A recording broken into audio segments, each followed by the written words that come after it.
There was a time when electricity stirred emotion, when street lamps gave way to incandescent bulbs, and the flicker of a projector made us forget about old, grainy photos. Electricity was once a luxury. When done right, it still is.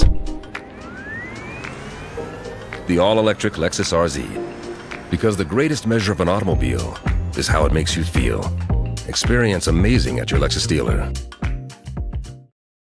We don't have time to get into all the reasons you may need urgent care. There's coughing, sneezing, painful mistakes, rashes, bites, unpleasant infections, cold and flu, tummies too. But at Bon Secours Urgent Care, we always have the time to give you exceptional, convenient care. Because here, you can get in and out in about an hour. Bon Secours Urgent Care. Exceptional care. Made for you. Rosie's Gaming Emporium in Richmond and New Kent, plus Roseshire Gaming Parlor in Henrico, home of Virginia's largest jackpots. Guests have unlocked huge jackpot payouts, thrilling entertainment, and unforgettable moments. Check out these recent jackpot wins. You could be next. With over 15 million in jackpots won monthly, bigger payouts are yours to claim. Your legendary win is waiting at Rosie's and Roseshire. Are you ready?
Okay, what is up? Man, we got a lot of stuff to talk about this week, guys. Man, we have domestic issues to talk about. We have geopolitical issues to talk about. I was worried that was going to happen. I dropped my phone again. Give me 1 second, guys. There we go. Okay. So, for those who are joining on Instagram, I can't see any of your chats. But if you swing on over to YouTube, with the link is in my bio, I'll be able to see your chats. I'll be able to interact with you. What up, Clark? What's going on, boss? Colin? Hey, what's up, man? I can see these guys on YouTube, you see? I can't see the chats on Instagram because my phone is just too far away, you see? So if you want to be able to chat with me, swing on over to YouTube. So we're going to be reviewing a lot of stuff that happened this week, guys. I mean, it's crazy how much things have happened this week. So let's get to it. Hey, much love from Iraq. Wow. Axe. I'm so sorry for what happened to your country, brother. I really am. I don't know if I'm allowed to do that on camera. Let me just move this to the side. There we go. I'm going to make sure that's off camera. All right. So this is what we're going to do. How do you stay positive in such a crazy negative environment? That's a good question, guys. So I feel like after I got back from Iraq, I had to do a lot of self-searching, which included like where I am in the world and what makes sense geopolitically for the nation. So I really started paying attention to politics and why the things happened the way it happened around the time I got back from Iraq. And it's just been building ever since. So now that I have a platform to be able to talk about this stuff, I think it's incredibly important for you guys to be able to have an opinion of somebody that was doing things like this. So Pakistan, Afghanistan, we'll be talking about that here shortly. So we got a number of things here. So was I in the Army? No. I was a communications guy. So I was running cable and doing SATCOM work while under rocket and mortar fire in Iraq from 2009 to 2010. So basically what I was trying to do was to fix computers, right? That's what I joined the military for. And they put me into networking. Networking went into cable running, which went into SATCOM, satellite communications, which is the way that you communicate in combat situations, right? So what I did was communications technology under active fire for 6 months, brother. Some crazy shit, but I mean, there's been some other veterans that have been through so much worse, and it's sad. You know, sometimes I feel terrible about some of the things other veterans have seen. I mean, it really is just terrible things, really. Okay, so now that we got an audience here, if you're on Instagram, swing over to my bio, swing over to my YouTube. If you put comments into my YouTube, I can see it, I can interact with you. I can't do that from Instagram because the phone's too far away. I can't read that far away. So if you come over to YouTube, I'll be able to talk to you. I'll be able to chat with you. I'll respond to anybody that has questions in the comments. Okay, so the first thing we got to talk about today is the Pakistan-Afghanistan war.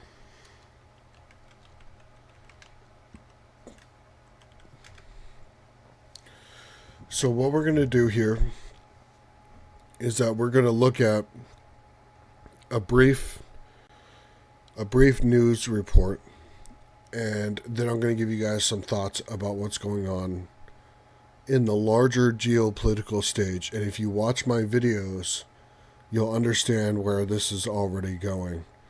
But I'm gonna give you guys a quick news reel here. Okay. Good evening, sir. Next. I appreciate you. I hope you have a good day too, Ritora. You see, everybody's putting so many kind comments in here, and I appreciate it. So here we go. We're going to take a look at this newsreel. Declared open war on Afghanistan after carrying out a series of strikes in major Afghan cities this morning. The Pakistani defense minister releasing a statement saying the country has run out of patience following major border clashes. The strikes reportedly targeted the Taliban, marking a major rupture in ties between the Islamic neighbors. Both Russia and China have raised concerns with the attacks, with Moscow urging the two countries to resolve the dispute through diplomatic means. The Prime Minister of Pakistan is set to visit Russia next week. The oppressive Afghan Taliban regime has to make a clear choice. The choice is to choose between TTP, BLA, Daesh, Al-Qaeda, the terrorists and the terrorist organization, and between Pakistan. They have to make this choice. ये बात हुकूमत पाकिस्तान वाज़े कर चुकी है. It is not something new that I am saying. जब Afghanistan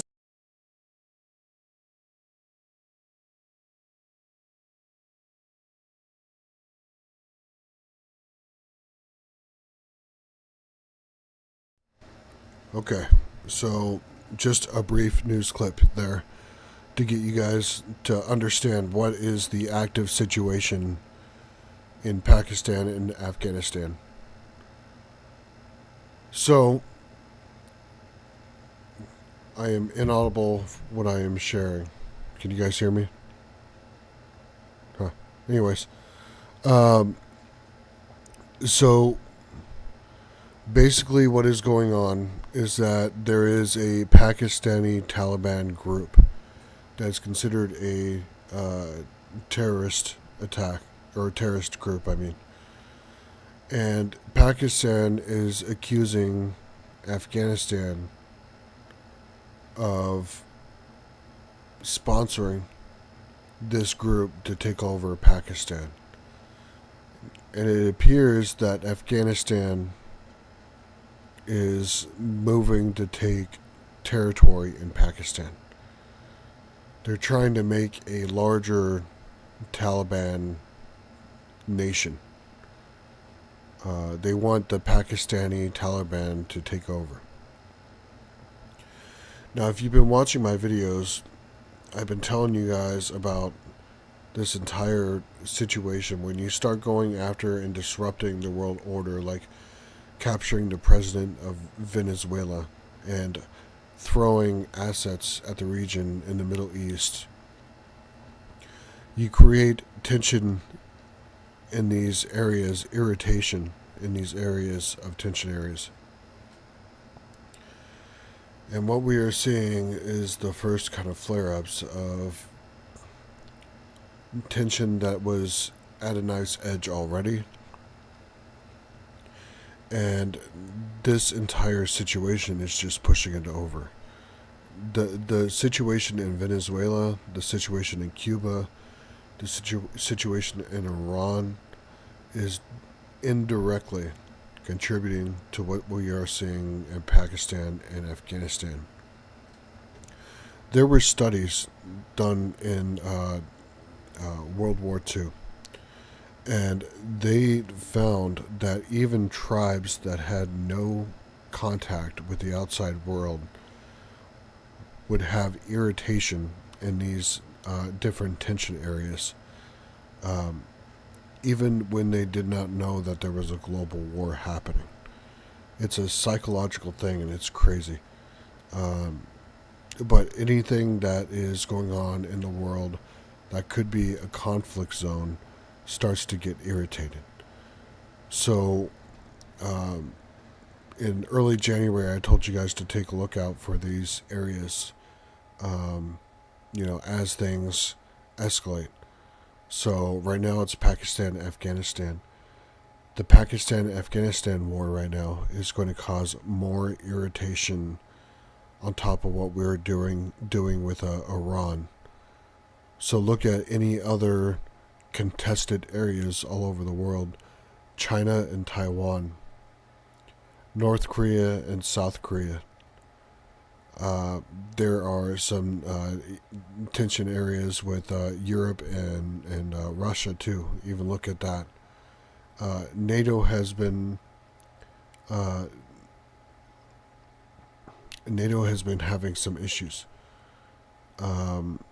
So it's important to consider where we are in the world and what is going on in the world that could cause flare-ups even further than what we are seeing today.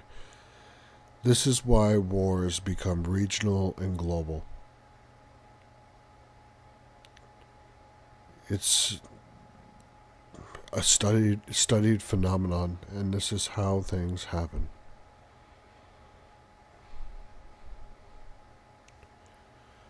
Okay, so next we want to talk about the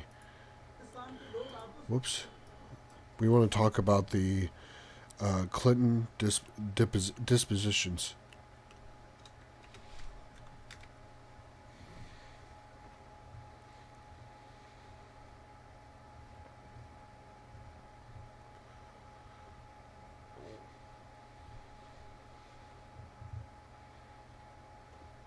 Okay.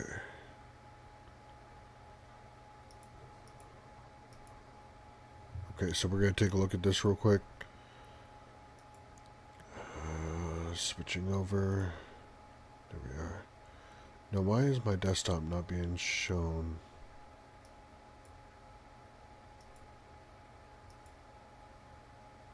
It's so weird. There we are. Okay, it just got like all messed up. It's strange. So if you're on my YouTube, you can probably see me messing with my stuff here.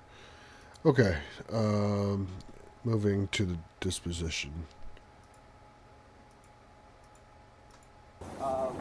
Well, Dave and Liz, that deposition now in hour number 4, Republicans and Democrats alternating each hour. In his opening statements, as you mentioned, which were made public, former President Clinton denied any knowledge of Jeffrey Epstein's crimes, telling lawmakers that I know what I did and, more importantly, what I didn't do. I know what I saw nothing and did nothing wrong. Bill Clinton's deposition continues behind closed doors. The first time a former president.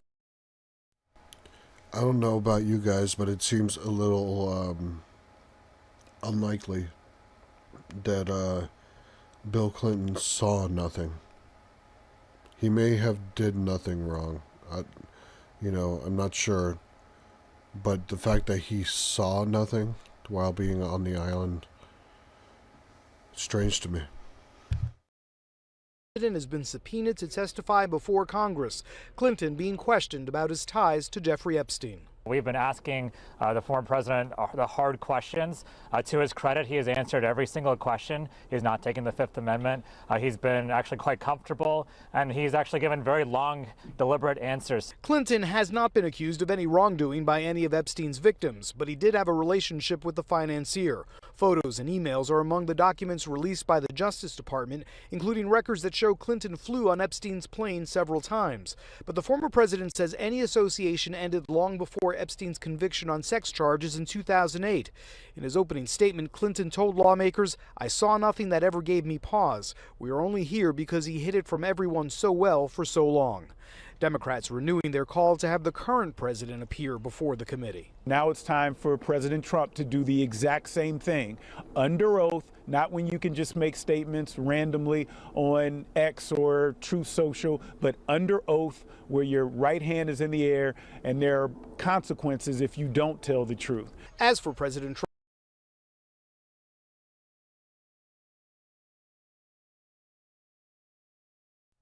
Okay, so you see where this is going, guys. There's been precedent set that Bill Clinton has been summoned and he showed up. And even the Republicans said, to his credit, he answered all the questions. He never took the Fifth Amendment. So there's precedent set now that if a different president and a different attorney general comes on, if Trump is subpoenaed and he does not show up, it's going to break the precedent. So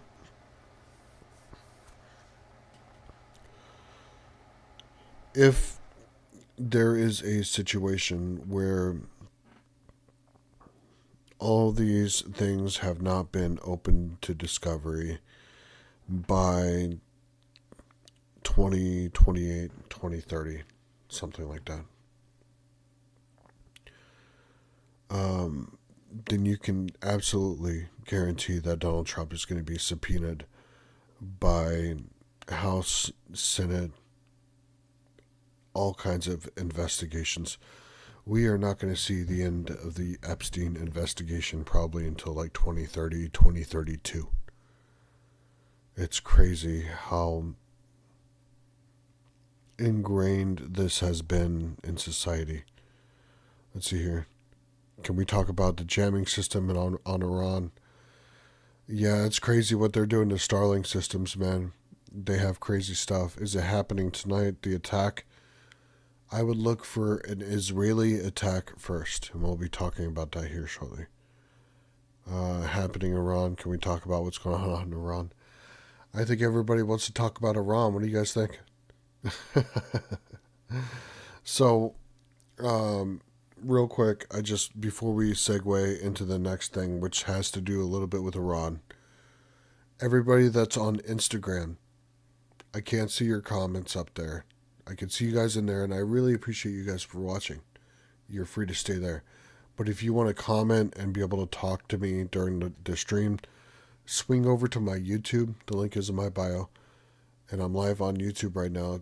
I can see all your chats right here. So I can't see Instagram, unfortunately. But if you swing over to YouTube, I'll be able to talk to you. So the next thing that we need to talk about is what Mike Huckabee told Tucker Carlson.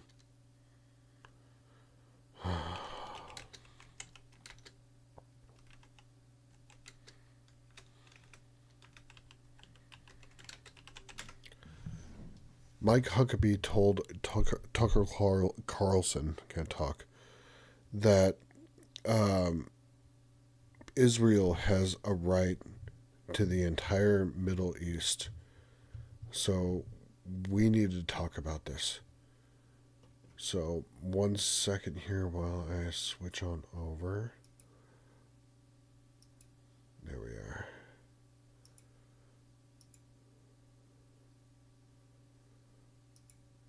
A number of topics during the more than 2-hour-long interview. Take a look at this exchange. Does Israel have the right to that land? Because you're appealing to Genesis. Yeah. You're saying that's the original deed.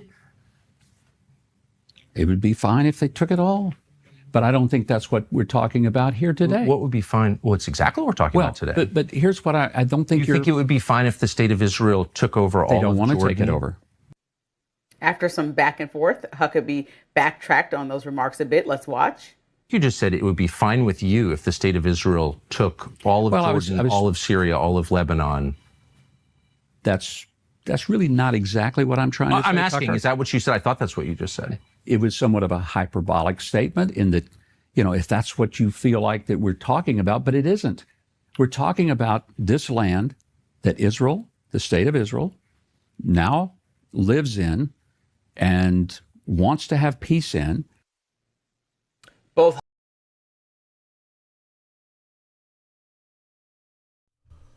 Holy cow. Did he just say the quiet part out loud?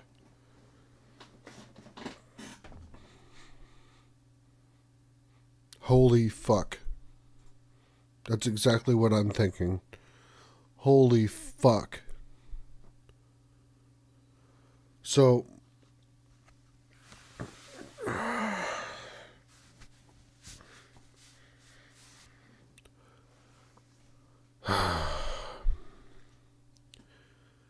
in 1992, Benjamin Netanyahu started saying that Iraq had weapons of mass destruction. In 2003, the United States invaded Iraq and never found weapons of mass destruction.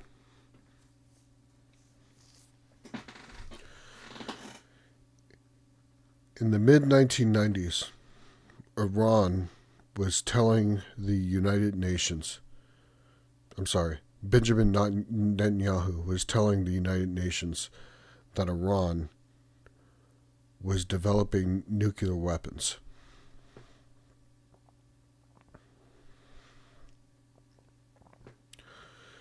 If you paid attention in the 2000s, like I did, there was a real push after Iraq to invade Iran. There was no public support for it after it, but they suggested it and they were trying to push for it.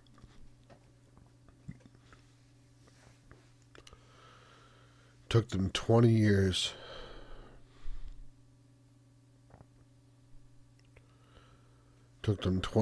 to get us desensitized to the Iraq War.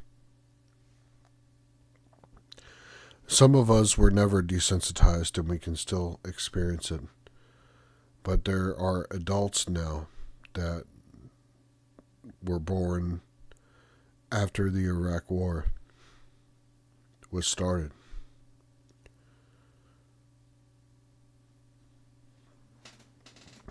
So the millennials are a big problem for the guys that are trying to spend this shit right now, because we're seeing all of it and we're like, what the fuck, guys, right?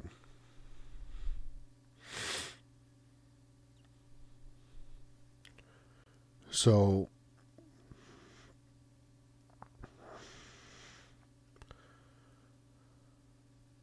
what Mike Huckabee was saying there is leading directly what we're going to be talking about next, is the situation, the deteriorating situation in Iran. So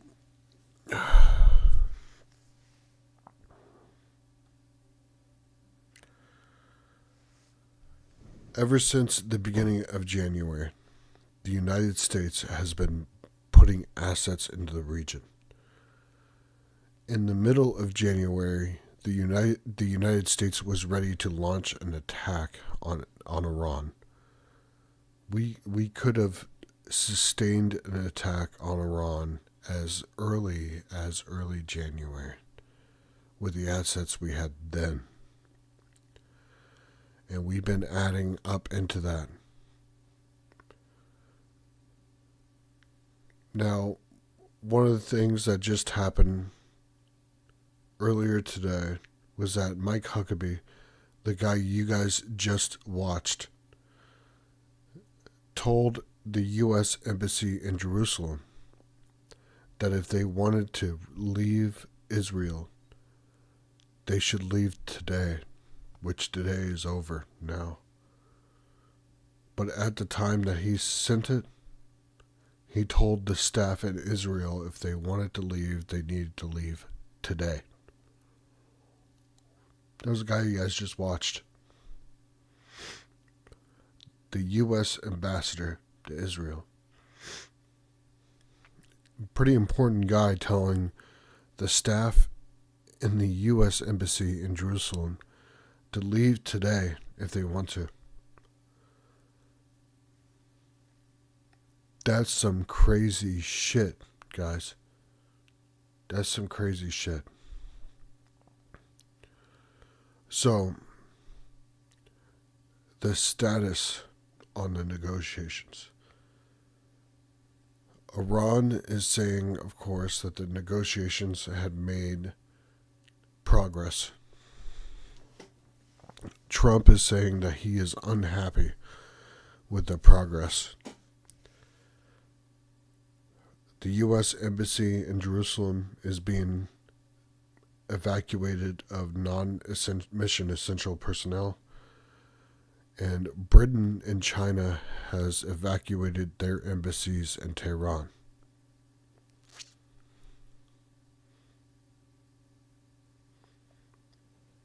So this is what I think is going to happen. Then we'll watch something here. I think that Donald Trump is going to launch a limited strike on Iran. And in his thinking, he's going to be pushing pressure on the regime to capitulate. But what Trump's advisors are telling him, and what everybody in the world is telling him, is that if he launches even a limited attack, Iran is going to launch everything that they have. Some of their hypersonic missiles will have a 13-second launch to hit window for some of those ships in the Persian Gulf right now.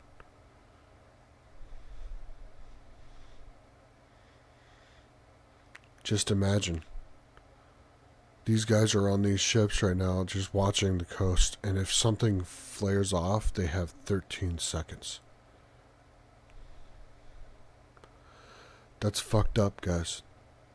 These guys are 18, 19, 20, 21-year-old guys. And they're having put onto their brains. It's fucked up. So Donald Trump is going to launch a limited strike, I think. He's going to take out senior Iranian generals, maybe even family members of the Ayatollah. And Iran is going to respond, which is going to be targeting some of these ships. And once these ships are hit and U.S. personnel are killed, then the U.S. is going to unleash, which Iran is going to unleash after that. When the dust clears, Iran will be, the Islamic Republic will be destroyed, because the U.S. will seek out every IRGC station and destroy it. But there's going to be significant asset and personnel casualties. Thousands of American sailors will likely perish. And it's sad to think about. But this is the situation that we're in.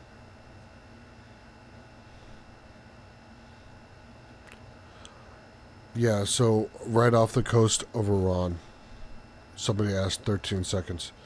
So if one of these hypersonic missiles are fired right off the coast of Iran, right into the Persian Gulf, you're looking at a 13-second fire to hit window.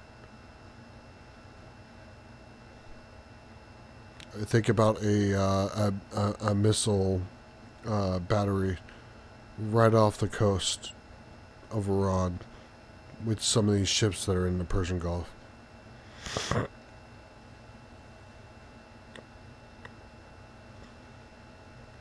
The ships are vulnerable and easy to attack. Yeah, swarms of drones. You're right. It's a scary situation that we're in. The U.S. can't stop all hypersonics. You're right. Can't. Now, when I was in Iraq, we had something called the CRAM. The CRAM was like a R2D2 type of looking thing with a white thing on top. And it would automatically detect where some of these mortars were coming from. And you would hear them at night go bzzz. And they would shoot down these mortars and rockets that were in the sky. Some of these countermeasures that a lot of these ships have are like CRAMs, where they're looking for rockets, mortars, missiles. If something is coming at you at hypersonic speed, that's extremely dangerous, right? Hard to stop something like that. Anna says, I'm so sad this is happening. How far can these missiles travel? It's certain that Iran has them. Yes, Iran does have hypersonic missiles. If they're launched, they will hit its target. It's almost impossible to stop. Their hypersonic missiles have a range of like 300 kilometers or something, so it's not... They cannot hit the United States coastland, but we have assets in the region like ships and bases. Once one of those missiles are launched, it is almost impossible to stop.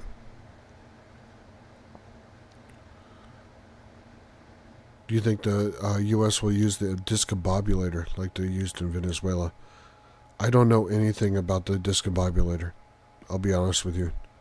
I know what the claims have been, but I can't sit here and tell you that I know exactly what it is. I don't. It's something that is a capability that I just don't understand. And there is probably much more capabilities that the U.S. has that I just don't simply understand. I'm working off of public information and some of the information that I used in my service, but nothing classified, right? Let's see here. Surely Iran has even supplied for China or Russia. So there was a deal being worked out that China was going to supply carrier buster missiles to Iran. That deal is still in the works. It has not been finalized. The missiles have not been delivered to Iran yet. If China actually did finalize that deal while we have been building up assets, then that would be an incredibly escalatory move. Something that China would not want to happen. They are trying to de-escalate the world, it seems. That would be one of the worst things that could happen. Excuse me, guys. My husband is out there. I pray for a resolution. Anna, I am with you. And I'm asking everybody that is watching on Instagram or YouTube, just give a thought or a prayer out to Anna's husband that is out there trying to serve their country just like I was, right? And it's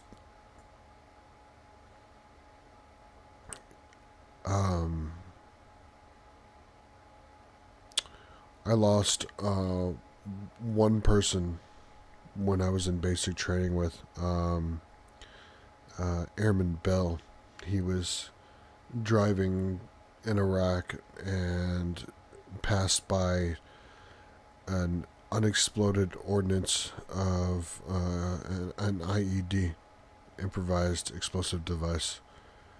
And so one of the guys that I went to basic training with, Airman Bell, he was taken out by IED. So I understand where you're coming from, Anna, and it bothers me. War just never changes. It bothers me. So I'm thinking about you and your husband. Gas prices. So let me give you what I think it will happen with gas prices. 20 to 30% of all oil revenue flows through the Strait of Hormuz. If that strait is closed, you can expect a 30% increase in pressure on the oil industry. That does not mean a 30% increase in price. When there's a 30% increase in pressure on the oil industry, that means they now have a supply problem.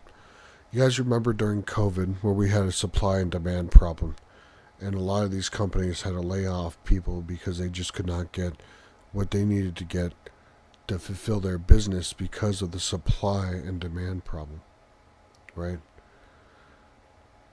If that happens, we would be looking at a supply problem, which would be many times worse than what happened during COVID.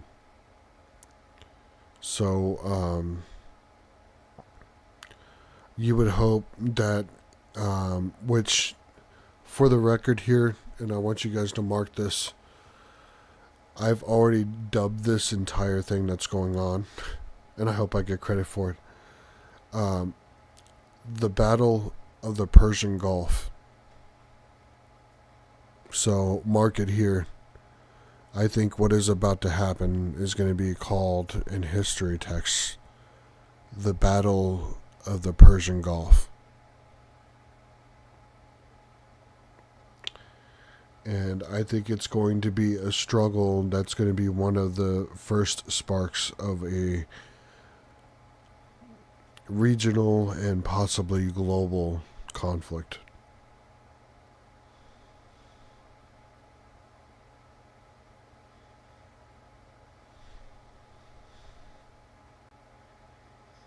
That's what I think.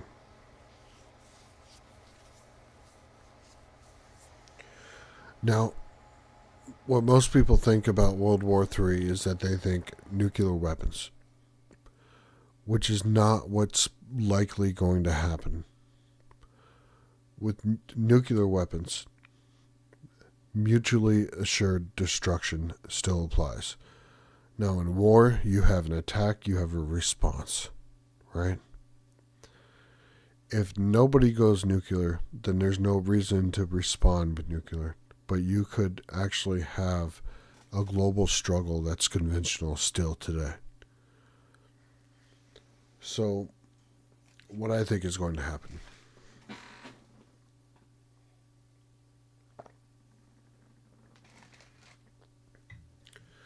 I think what we are about to see is a conflagration of tension areas all over the world. North Korea and South Korea, China and Taiwan. I think we're going to see some Middle East and African struggle. I think we may even see some old tension with European nations. I think the United States is about to move on Cuba. I think Mexico is about to become a puppet state, just like Venezuela to the United States. I think Colombia and Panama are on notice that they're going to be militarily invaded. I think Greenland has already been on notice that they're about to be invaded after Iran. And Canada is going to have an economic war on it. We are about to see a reorganization of the world order.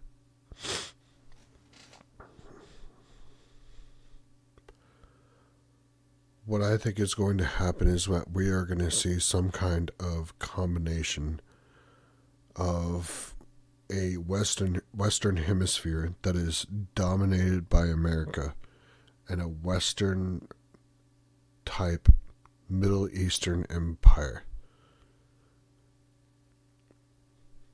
that extends from the Israeli area all the way to the Iranian area.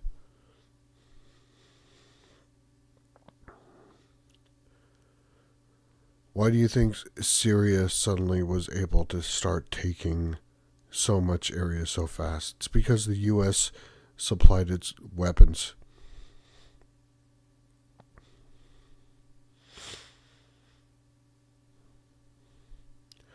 Syria is about to become a puppet state to what's about to happen to the Middle East.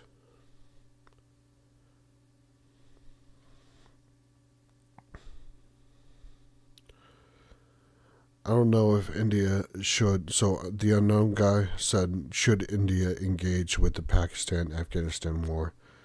I don't know if they should or not, but the one thing that I would say is that if Pakistan fell to an extremist ideology, the border of India would definitely be of concern.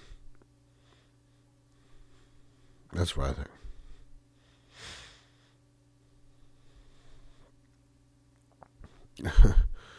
Yeah.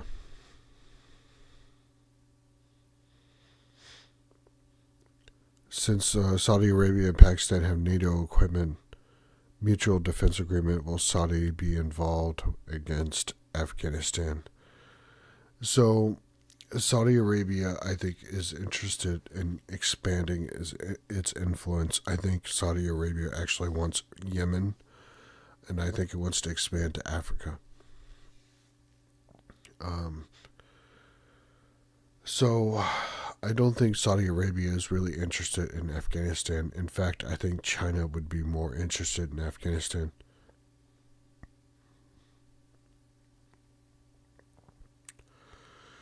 Yeah, I mean, the price of food in Big Joe, the price of food in America is just outrageous, dude.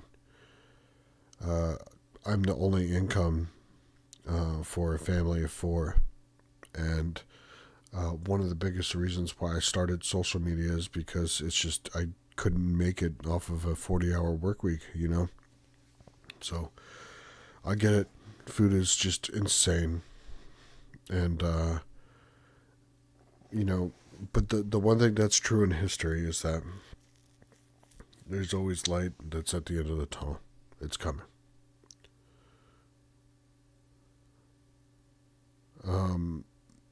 So the U.S. is focusing on Iran now. Once Iran is solved, Greenland and Cuba is next. And the U.S. will reassess after those. If we have Iran, Venezuela, and Greenland, then we would have most of the natural resources and the control of the major pipelines that exist in the world. Quite literally a hyperpower. You can see why they want to do it.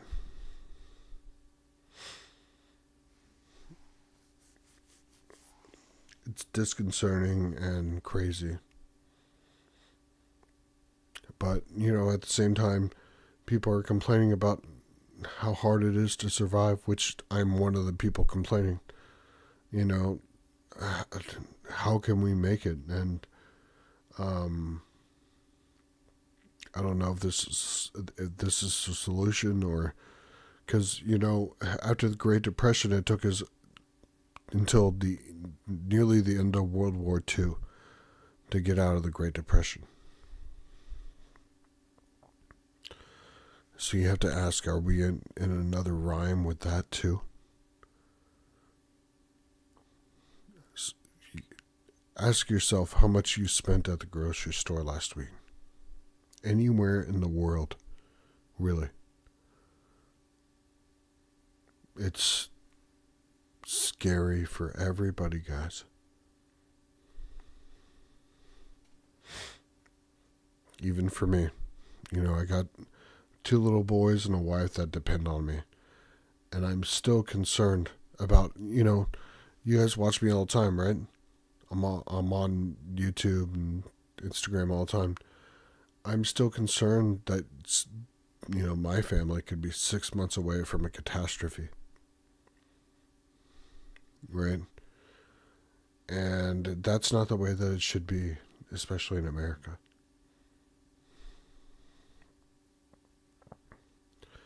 So, I'm going to be monitoring my comments in YouTube here for another 10 minutes or so.